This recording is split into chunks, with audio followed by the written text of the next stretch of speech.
On today's episode of What's Going On with Shipping, the tanker Sounion is under tow in the Red Sea. I am your host, Sal Mercogliano. Welcome to today's episode. So we have been following the plight of the tanker Sounion since it was initially attacked by the Houthi back on August 21st. Now, the tanker Sounion, Greek-owned, Greek flag, mixed Filipino-Russian crew carrying Iraqi crude oil to Cyprus, which makes it a suitable attack for the Houthi because, this ship is obviously responsible for what's going on in Israel and Gaza. I can't understand the Houthi. But anyway, the ship has been at anchor on fire since then. We're going to take a look at the attack. We'll look at the 2 salvage operations that have been conducted so far and what this means going forward. If you're new to the channel, hey, take a moment, subscribe to the channel, and hit the bell so you'll be alerted about new videos as it comes out. So here's a story over at Tradewind's EU salvage armada begins towing stricken Delta tanker vessels in the Red Sea. I'm very excited that, number one, Tradewinds has a story outside their paywall. Second, I'm not sure I'd call it an armada. 6 vessels, that's a fleet, a squadron, I don't know, but not an armada. Story goes on here. 2 megatugs vessels participate in an effort to prevent environmental disaster. Actually, there are 3.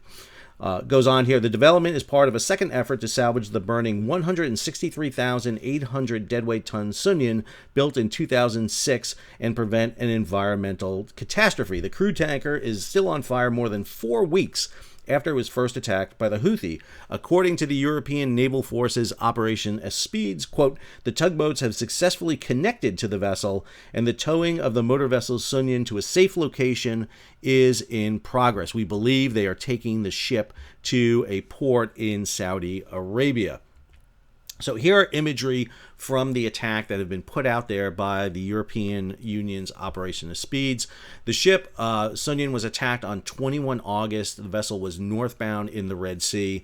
The ship is a part of a company called Delta Tankers.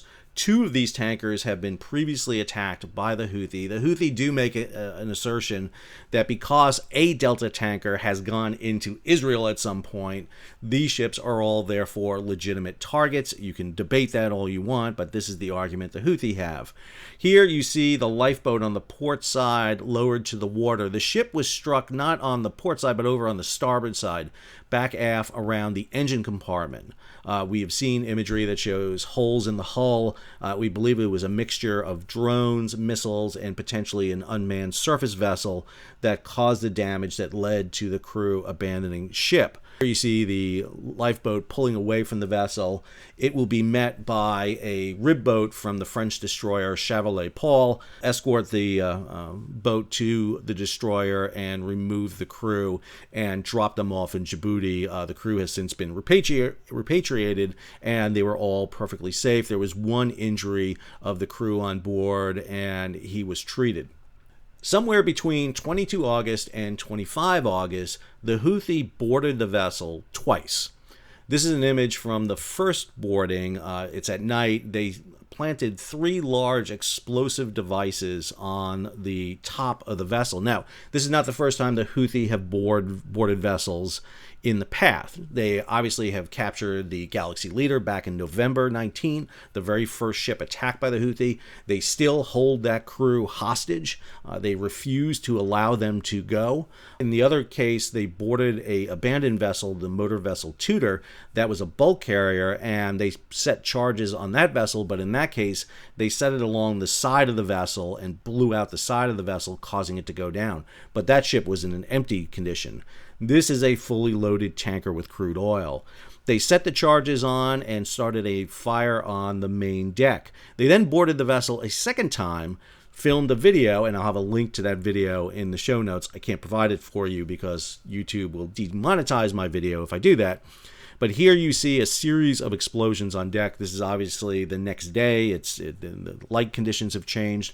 We also know it's a different set of explosions because you see 4 large explosions on the main deck and then a 5th one here on the ship's bridge, the pilot house. Here's the location of Sounion. The ship's crew was able to anchor the vessel when they abandoned it. So the ship was taken out of the main shipping channel. So if you look at this map, you can see Yemen up here in the upper right. This is Eritrea in the lower left. The main shipping channel runs from the upper left down to the lower right. And so Sounion was out of the main channel. Great job by the crew to make sure the vessel wasn't encumbering the channel. And the ship has remained in position because of its anchor. Here's imagery of the vessel burning. We know this is after the second set of explosions because you can see smoke emanating from the bridge here. And as you get closer, you can see the bridge is pretty much gutted out. We don't know what other damage they've done to the vessel. It's not clear if they went down in the engine room and did damage or not. I'll raise those suspicions in a minute, why they may or may not have done that. More imagery showing the vessel burning. You'll see a series of flames here. We believe when the Houthis set off the explosions on deck, they had removed manhole covers and vent covers for the cargo decks. And what that did is when you had those large explosions on board, it heated up the crude oil. It turned crude oil into a vapor. It's vapor that burns, not liquid. The vapor escaped through the manhole covers, and the explosions lit those vapors on fire. So they're like large pilot lights that are burning. The hold is heating up. The crude oil is turning into a vapor, escaping through those holes and basically burning off. You'll notice some discoloration here. This is either due to the heat buildup within the holes, or black smoke is an indication of incomplete combustion. In other words, there's material in the smoke that hadn't completely been consumed.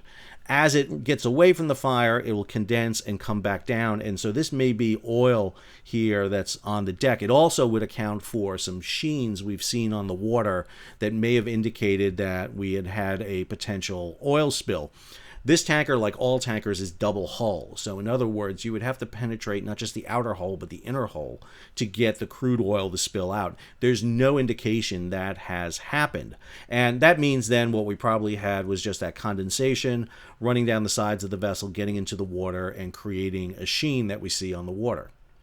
Here's a great image from above. This is 28 August. You can see the port anchor is down at this time.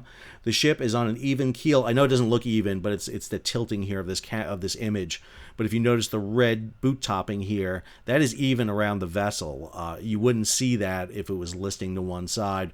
And you can see the fires largely on the port side of the vessel, but some midships and some on the starboard side. Very flat calm in the Red Sea. It's been extremely hot in the Red Sea. You also have a very flat calm, so this has been good for keeping the vessel stable. The ship was burning for a quite long, protracted period of time. Eventually, the European Union was assigned this mission to go ahead and try to execute a salvage of the ship.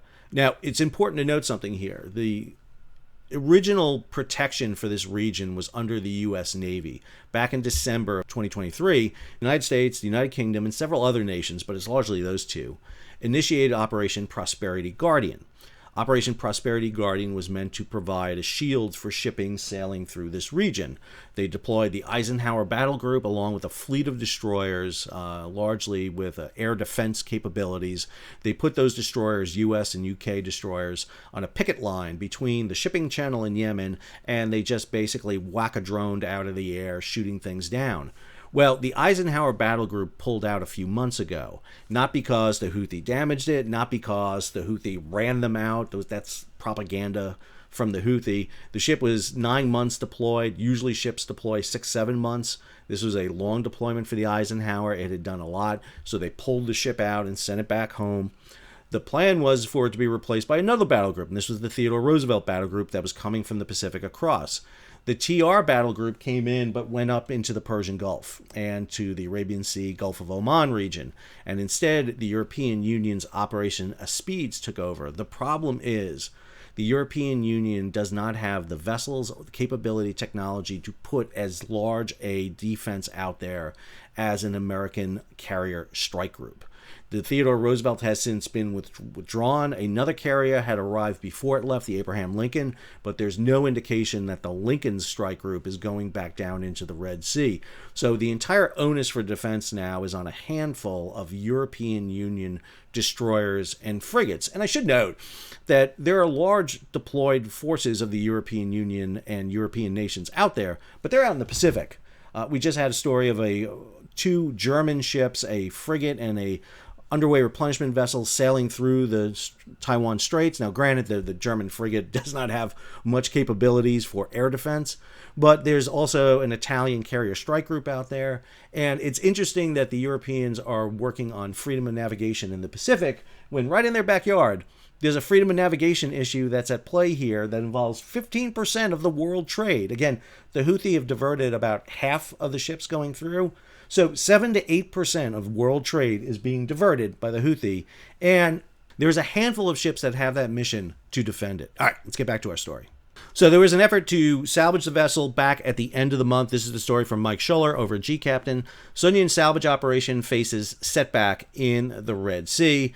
This was a dispatch of two salvage vessels, the Gladiator and Hercules, Togo-flagged vessels that have been in this area for quite a bit. What the European Union stated on this was, quote, "The private companies responsible for the salvage operation have concluded that the conditions were not met to conduct a towing operation and that it was not safe to proceed. Alternative solutions are now being explored by the private companies." So the vessel continued to burn. Here it is on 2 September. We see the vessel continuing to burn. Really not a lot of change. Fortunately for everyone involved, the seas have been absolutely flat calm in this period of time. Understand, if the seas had built up and that cargo in the ship began to move and agitate around, that could have potentially caused more problems with the fires on board. But you didn't get that. This is 12 September, 10 days later, and the ship is still burning at this point. Fires still unchecked. Here it is on 14 September. Just a massive amount of fires still remain on the vessels. We don't see them being extinguished at all. And that's when the European Union sent in its salvage effort. 3 warships with 3 salvage vessels came in from the northern Red Sea down to the region in and around the Sounion. These vessels of the Operation Aspides, 2 Horizon-class destroyers, one from France, one from Italy, and a Greek frigate, escorted in these 3 salvage vessels into the region. Now, the 2 destroyers are Horizon-class destroyers, probably some of the best air defense-capable warships out there in the world next to the United States Burke-class destroyers. Horizon-class destroyers are built by 2 nations, France and Italy, and in this case, the flagship for Operation Aspides is the Italian destroyer Andrea Doria. And Andrea Doria, not named for the ocean liner, it's named for the admiral who fought at the Battle of Lepanto.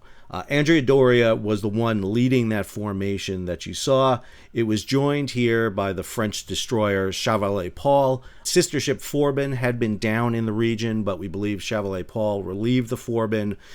This is the Greek frigate Sara. It's a Mako-class frigate sent down to the region. Very interesting that, again, we have Greek down there. This is a Greek-owned, Greek-flagged vessel, so the involvement of the Greek Navy, obviously really important for this operation. In terms of salvage vessels, we have identified 2 of the 3 salvage vessels that were involved in this. The vessel that does the tow here is the Aegean Pelagos, a tug supply vessel built back in 2010, a little over 2,000 tons. The vessel will be the one that will be fixed to the tow. And then the other one that had been identified is this vessel, the Panamoris, which is a large tug vessel, 15 years old, Greek flag down there. The ship is designed for firefighting capabilities. And as I mentioned to you before, there was a 3rd vessel that I just have not been able to identify yet that was also sent down there. So here's the tow coming off the stern of the vessel. You'll see the tow. Now, they'll stretch this out. This is a very short tow here. You will tend to stretch this out. This is probably just the very beginning of the tow kicking in. You can kind of tell it here by the wash. A couple of things to note. Number one, the port anchor is housed. That tells me that obviously not only did they board the vessel, they had to board the vessel to get the tow line affixed to the bow, but they got power to the windlass. Now, it's not clear whether or not they were able to use ship power for that. Were they able to get a ship service diesel generator up and running down in the engine room and get the board set up so that you can basically get power to the windlass? Or were they able to basically bring a portable power unit and power the windlass locally? We don't know.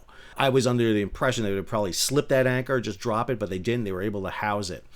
Notice the fire is still burning on board. They have not done the fire suppression yet at this time. Very unusual for that. You don't usually start towing a huge, massive burning ship at this, but they want to get it out of range of the Houthi. They don't want to get crews on board and expose those crews to a potential attack by the Houthi. Even though they have 2 air defense destroyers and a frigate there, they obviously want to get it away from the area where the Houthis operate as much as they can. I mean, the Houthis have boarded this vessel twice. It's not a safe region. We believe they're taking it up to an area in and around Saudi Arabia. They're moving north. We don't have tracks on the vessel. The last tracks on the vessel were 5 days ago from the salvage vessels. They were north of the region where the salvage is taking place. But we do believe that the ship is being moved up to an area off Saudi Arabia. They will probably leave it offshore, anchor the vessel, and begin the fire suppression. They'll put containment booms around it to catch any oil that comes spilling out of the vessel, and then they will begin the fire suppression areas. You can't just pump water into this vessel. Understand, oil floats above water. Plus, if you pump water into those holes that are superheated, that water is going to turn to steam, expand 1,700 times its volume, and you would have a rupture potentially, or better yet, a boil over of the material. What you want to do is probably using foam or chemicals knock out the flames. You want to break up that fire tetrahedron. You want to break that chemical reaction and cool the area down. They'll probably come alongside, cool the side of the vessel, try to stop crude oil turning into vapor. So they'll try to cool the side of the vessel and then use blankets of foam, much like they did on Marlin Luanda when that vessel carrying naphtha suffered a missile hit, had a huge fire coming out of it. They were able to use foam to knock it out. In this case, they've got to do this multiple times. They're not going to do a red-adair, blow out the fires. That's not what they're going to do. That's going to cause more damage to the ship than anything else. They will try to systematically knock the fires out, probably beginning at one side of the vessel and work their way around so that the heat and fires don't reignite. And then they will have to cap or seal the compartments to prevent the reigniting. Once they do that, once they get the fire out and everything cools down, then they'll begin the process of pumping out the crude oil and doing repairs to the vessel and making sure the vessel doesn't lose its buoyancy.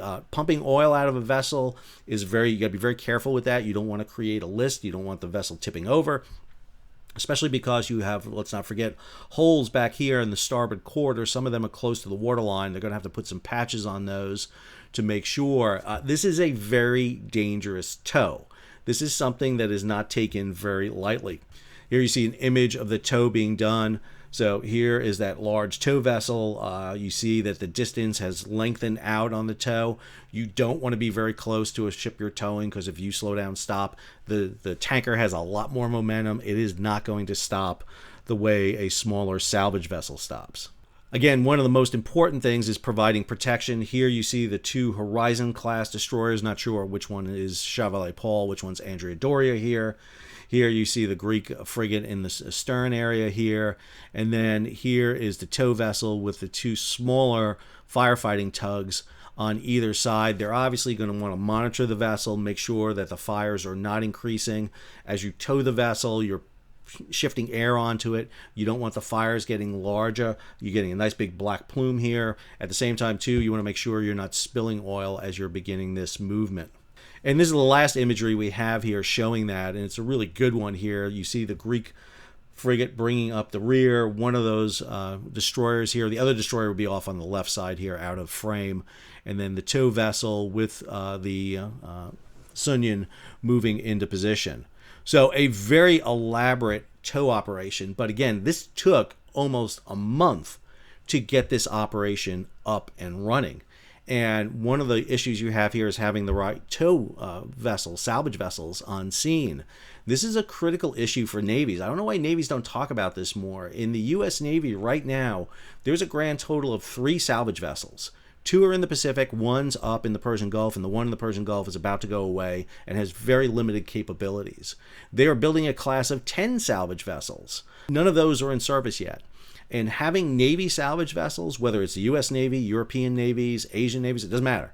You have to have salvage vessels. They are required to go in there. We joke a lot about the Russian Navy sailing with a salvage vessel everywhere they go when they take out their carrier, the Kuznetsov, because it breaks down all the time. That's not a bad thing, because if something happens and you have a ship damaged, you want those salvage assets on site. You don't want to wait for them to come weeks away. We know that the salvage vessels here probably set sail from Greece the early September, about September 2nd, based on AIS tracking.